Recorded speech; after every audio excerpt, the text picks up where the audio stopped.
안녕하세요. 오랜만에 인사드립니다. 말레이시아 이주혁입니다. 지금 정확히 8주가 지났습니다. 그동안 제가 뭐 하고 지냈는지 궁금해 하시는 분들도 계실 텐데요. 저는 한국에 있고요. 잘 지내고 있습니다. 영상 보시는 분들 그동안 다 건강하시고 잘 지내고 계셨나요? 너무 오랜만에 인사를 드리게 됐어요. 말레이시아에 3월 18일부터 시작됐던 MCO, 이동통제명령 때문에 제가 현지에서 하던 일들도 대부분 다 지연되거나 연기가 됐어요. 지금까지는 추가 영상을 올려드리지 않았었어요. 다만 이제 말레이시아를 떠난 지, 한국에서 생활한 지 8주가 됐고, 이 8주 동안 어떤 일들이 벌어졌는지, 이런 것들을 한번 정리 드리는 거는 의미가 있을 거라고 생각해서 이렇게 인사드리게 됐습니다. 그동안 기다려주시고, 걱정해주시고, 또 응원해주신 분들께 감사하다는 말씀 꼭 전하고 싶습니다. 고맙습니다. 말레이시아의 MCO, Movement Control Order라고 하죠. MCO가 시작된 지 딱 2달, 그리고 하루가 지난 날입니다. 현재 말레이시아 총 확진자 수는 6,978명. 아무래도 5월 20일 내일이 되면 7,000명이 넘어설 가능성이 좀 높아 보이고요. 한 가지 다행인 점은 말레이시아의 확진자의 완치자 숫자, 그 퍼센테이지가 좀 높은 편이에요. 지금까지 81%가 완치가 돼서 집으로 돌아갔고요. 이전 영상에서도 말씀을 드렸지만 누적 확진자의 절반 정도는 스리펠탈링 모스크에서 있었던 에서 3,347명이 확진되는 그 2차, 3차 감염까지 다 합쳐서요. 그래서 약 반 정도가 이 모스크 예배와 관련이 있다고 얘기를 하고, 그 외에 집단 감염이 일어났던 곳들은 보통 도매 시장이라든지 외국에서 유학을 했던 학생들이라든지 다른 사원, 또 교회 모임, 슬랑으로 멘션이라고 거주지 전체에서 집단 감염이 많이 나왔다는 것 때문에 이 MCO, 영어로는 Enhanced Movement Control Order라고 하는데 이제 강화된 이동 통제 명령을 받았던 지역들도 있었고요. 지금도 아직 그 EMCO가 풀리지 않은 곳이 2곳이 또 있습니다. 지금 확진자가 하나도 없는, 한 명도 없는 지역들이 있어요. 동말레이시아의 라부안, 말레이시아 반도에서는 크다주, 랑카위가 있는 크다주, 삐낭, 페낭이라고 하죠. 페낭주, 서말레이시아 동쪽에 있는 끌란탄주, 그리고 마지막으로 랑카위의 위쪽에 있는 플리스, 아주 작은 주가 있거든요. 태국과 맞닿아 있는 그 플리스주. 이렇게 해서 끄다, 페낭, 끌란탄, 플리스, 라부안, 이 5곳만 확진자가 하나도 없는 상태입니다. 이 MCO, 아까 말씀드린 강화된 이동 통제 명령에서 아직 풀리지 않은 곳이 있어요. 이곳은 쉽게 말하면 예전 우한처럼 아예 도시 전체가, 그 지역 전체가 통제됐던 이런 곳인데요. 지금 하나가 4월 25일에 감염이 확인이 됐는데, 슬라양이라는, 우리로 치면 약간 도매시장이라든지 이런 게 많은 곳이 있거든요. 뭐 수산물 시장도 있고, 이런 슬라양 지역이 EMCO에서 아직 풀려나지 않았고, 또 하나가 최근에 5월 10일경에 발견된 PJ 올드타운, 여기 웹마켓, 그 정육점이 있어요. 웹마켓이라고 하는데, 그 웹마켓의 정육점에서 감염 사례가 확인이 됐고,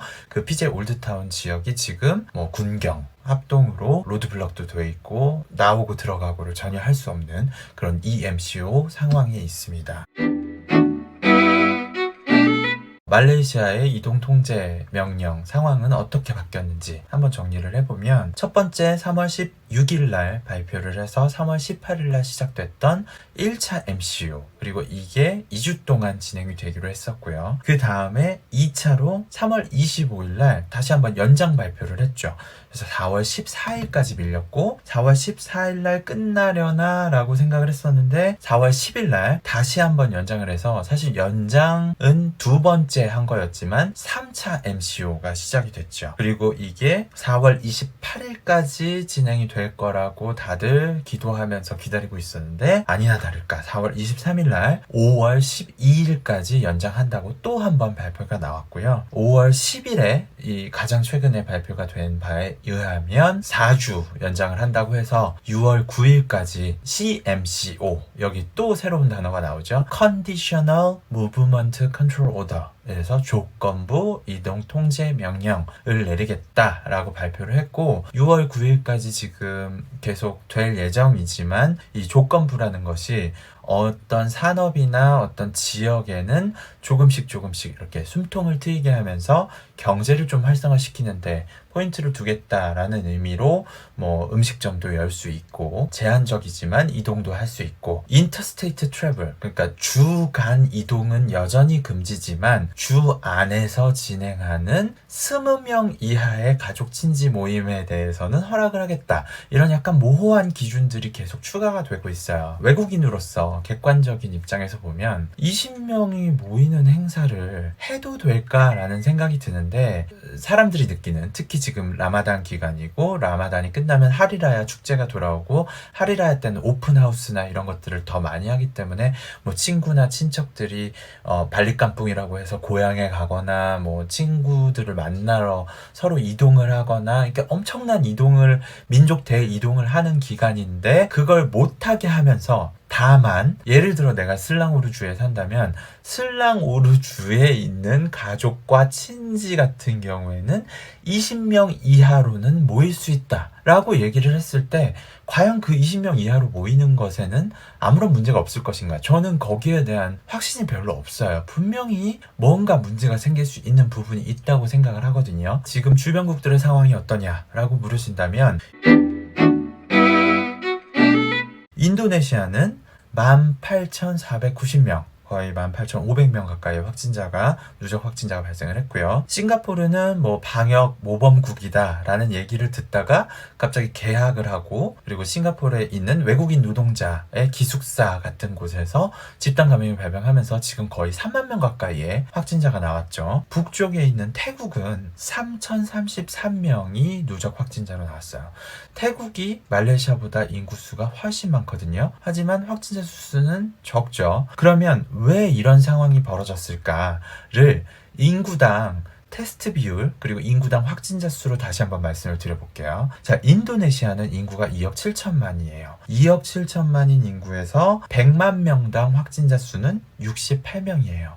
왜 그러냐면 검사 수가 743건밖에 되지 않기 때문이에요. 그리고 태국은 인구 100만 명당 확진자 수가 43명이에요. 100만 명당 검사 수는 4,099명이고요. 왜 이렇게 적은 숫자가 나왔는지 아시겠죠? 인도네시아는 확진은 그냥 누적 확진자 수로는 18,000명에게 많아 보이지만, 다만 인구가 2억 7천만이라는 걸 생각하시면 검사도 덜 됐고 확진된 사람도 적어 보인다라는 걸 느끼실 수 있을 거예요. 태국은 확실히 검사를 적게 했고요. 5,000명이 안 되니까. 말레이시아는 인구가 3,200만입니다. 근데 그 중에 100만 명당 확진자 수가 216명이에요.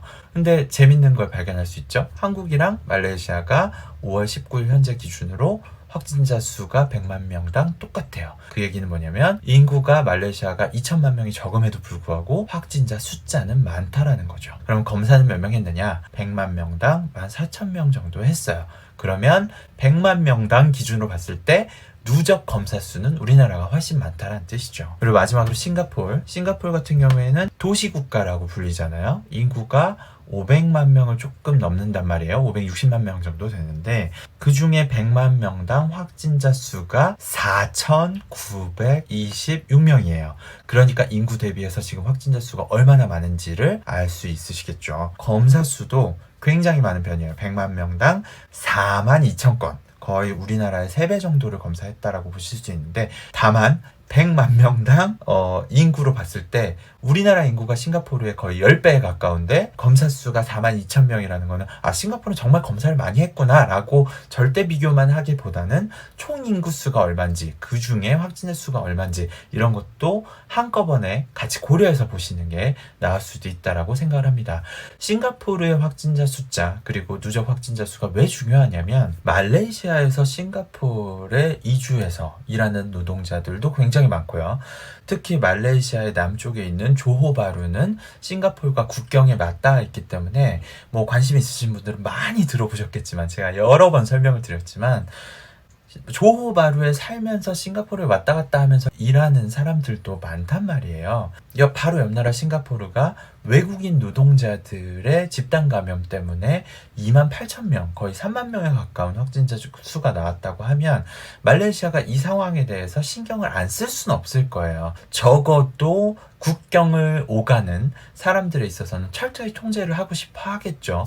그게 싱가포르에만 적용될 거라고 생각할 수만은 없어요. MCO에서 시작해서 이 MCO가 적용된 일부 지역도 있었고, 지금은 국가 전체적으로 CMCO를 적용하고 있다고 하지만, 그럼 과연 어디까지 풀어줄 수 있는 것이냐? 예를 들어 식당에서 이제 식사는 가능하다. 하지만 떨어져 앉아야 되고 몇 명 이상 모이면 안 되고 이런 여러 가지 적용되는 그 가이드라인들이 굉장히 모호한 부분이 있어요. 그래서 현지인들도 사실 CMCO를 할 거면 차라리 MCO를 그냥 계속해라. 뭐하러 모호하게 풀어줘서 사람들 혼란만 가중시키고 감염만 더 늘어날 수 있게 느슨하게 관리를 하느냐. 차라리 EMCO를 하던가 아니면 그냥 원래 MCO대로 계속 가던가. 말레이시아는 외국인의 말레이시아 거주 비중이 전체 인구의 10%예요. 그러니까 결국은 320만 명 정도가 외국 사람들이 살고 있는 나라라는 거죠. 근데 그런 사람들이 들어오지 못한 사람도 있을 거고 이미 살고 있는 사람도 있을 거고, 이미 살고 있는 사람들 중에 싱가포르처럼 뒤늦게 감염이 확인돼서 그게 정말 세컨드 웨이브, 서드 웨이브, 2차 감염, 3차 감염으로 막 폭발적으로 감염이 늘어난다고 하면 말레이시아야말로 그 10%의 사람들이 얼마나 많은 감염을 일으킬 수 있겠어요. 310만 명을 다 통제한다라는 건 굉장히 힘든 일이에요. 그렇기 때문에 만약 이 숫자 안에 숨겨진 감염자 수가 굉장히 많을 거라고 현지인들도 의심을 하고 있죠. 말레이시아 정부에서 외국인 노동자들에 대한 코로나 바이러스 검사를 반드시 의무로 받아야 된다고 했는데, 문제는 이 의무로 검사를 받는 조건이 뭐였냐면 고용주가 모든 비용을 부담해야 한다라고 얘기를 했어요. 그 얘기는 뭐냐면 내가 레스토랑의 주인이에요. 근데 우리 레스토랑에 방글라데시에서 2명, 네팔에서 2명, 미얀마에서 5명 이렇게 일을 하고 있어요. 그러면 2명, 5명, 9명의 코로나 검사비와 걸렸을 때 치료 비용을 고용주인 제가 부담을 해야 돼요. 그러면 이게 얼마나 고용주한테 부담이 되겠어요? 사실 외국인 노동자를 말레이시아에서 쓴다라는 거는 말레이시 사람이 하기 싫어하는 일, 할 수 없는 일, 또는 비용이 비싸기 때문에 좀 더 저렴한 노동력을 쓸 수 있는 일에 외국인 노동자를 투입시키는 건데, 그 사람들을 위해서 코로나 바이러스 검사를 반드시 받아야 하고 거기서 만약에 확진자가 나왔을 때 그 비용을 제가 내야 된다고 하면, 저라면 이기적이고 아니고를 떠나서 여력이 안 된다면 이 사람들을 해고하는 편이 훨씬 편할 거예요. 마음은 불편할 수 있겠지만 그 현실적이라는 거죠.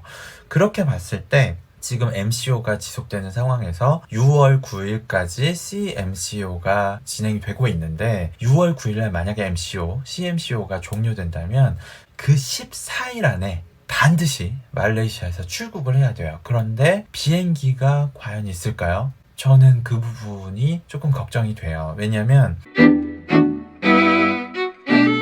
오늘자 스카이스캐너로 말레이시아의 왕복 항공권을 검색을 해보면 말레이시아의 직항으로 들어가는 비행기, 그리고 말레이시아에서 서울로 올 수 있는 직항 비행기가 없는 상황이에요. 대한항공도 티켓이 없고 말레이시아 에어라인, 말레이항공도 티켓이 없어요. 그 얘기는 뭐냐면 6월 말까지도 아마 입국이 쉽지는 않을 수도 있다는 얘기고요. 6월에 끝날지 7월에 끝날지 8월에 끝날지 올해 안에 끝날 수 있을지 아직 아무도 모르는 상황이라는 거죠. 사실 저도 말레이시아에서 해야 됐던 일들이 아까도 지연됐다고 말씀드렸지만 그 일을 다시 시작을 해야 되는데 과연 언제 말레이시아에 들어가서 그 일을 할 수 있을지 사실 걱정이 돼요. 마음의 부담도 들고. 하지만 지금 이 말레이시아 상황이 어디서 또 집단 감염이 나올지 모르고, 아까 말씀드렸던 PJ 올드타운 같은 경우는 5월 10일 날 확인이 됐잖아요. 그러니까 집단 감염이 아직도 발생하고 있는 상황에서 사람들이 외출을 하고 식사를 할 수 있고 가족 친지들끼리 모여서 식사를 할 수 있고 이런 것들을 조금씩 완화하는 게 지금 상황에서 맞는 결정인가 라는 것에 대해서는 말레이시아 현지인들도 아주 많은 의구심을 갖고 있거든요. 과연 그럼 말레이시아 입국은 언제 할 수 있을까? 저는 사실 그렇게 긍정적이진 않아요. 아무리 MCO가 풀린다고 해도 또 CMCO가 조금 더 완화된다고 해도 가장 마지막에 할 일이 아마도 외국인의 입국이 아닐까. 왜냐면 지역 감염을 아직 막지 못한 상태에서 아무리 여행을 가고 싶다고 해도 지금 내국인들도 2달째 여행을 못 간 상태잖아요. 그래서 이런 것들을 종합적으로 봤을 때 저는 아주 보수적으로 본다면 제가 말레이시아에 돌아갈 수 있는 가장 빠른 시점은 7월 말에서 8월로 넘어가지 않을까 라는 생각이 들고요. 이 위기를 극복하지 못하고 조금 더 계속 통제를 한다 싶으면 저는 아주 길어지면 내년 초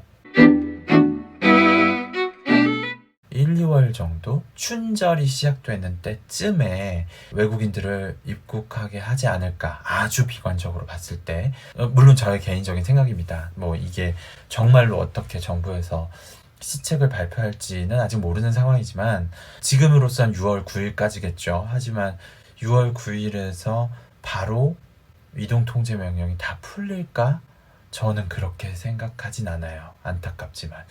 빨리 이동통제 명령이 꼭 풀렸으면 하고 기도도 하지만 그렇게 긍정적인 상황은 아닐 거라고 조심히 예측을 해봅니다. 제가 이렇게 8주 만에 다시 유튜브 영상을 찍게 됐어요. 저는 지금 한국에 있고 말레이시아에 계신 분들보다는 현지 사정을 제가 정확하게 알 수 있다고 말씀드리기는 아무래도 힘들 수 있기 때문에 언론에서 확인된 부분들 그리고 제 개인적인 의견을 정리해서 알려드리는 것 외에는 MCO 상황에 대해서 영상을 자주 찍진 않을 것 같아요. 다만 영상을 추가로 제작을 해야 한다면 공황장애에 대한 영상, 스페셜 영상, 그리고 제가 영어 공부를 어떻게 했는지에 대한 이 2가지 주제를 가지고 말레이시아 내용만 보고 싶으신 분들은 이 내용들이 재미가 없으실 수도 있어요. 하지만 또 다른 주제로 여러분을 찾아뵐 수 있는 주제가 뭘까라고 고민을 하다가 이 2가지 주제를 생각을 해봤습니다. 이 2가지 주제로 다시 또 돌아올게요. 한국에 계신 분들도 아무도 저에게 챌린지를 시키지 않았지만 한번 해보겠습니다. 덕분에 의료진 덕분에 국민 덕분에 우리가 위기를 잘 헤쳐나가고 있다고 생각을 하고요. 그 여세를 몰아서 저희가 코로나를 종식했다고 말하기는 어렵겠지만 지금 다 뉴노멀의 시대를 살고 있잖아요. 좀 더 건강하고 안전한 생활을 할 수 있도록 다 같이 노력했으면 좋겠고 이 영상을 설명드렸던 말레이시아도 꼭 상황이 나아져서 우리 교민분들 또 현지인분들 모두 건강하게 행복하게 일상으로 돌아갈 수 있도록 기도하겠습니다. 오늘 영상 여기까지 하겠습니다. 감사합니다.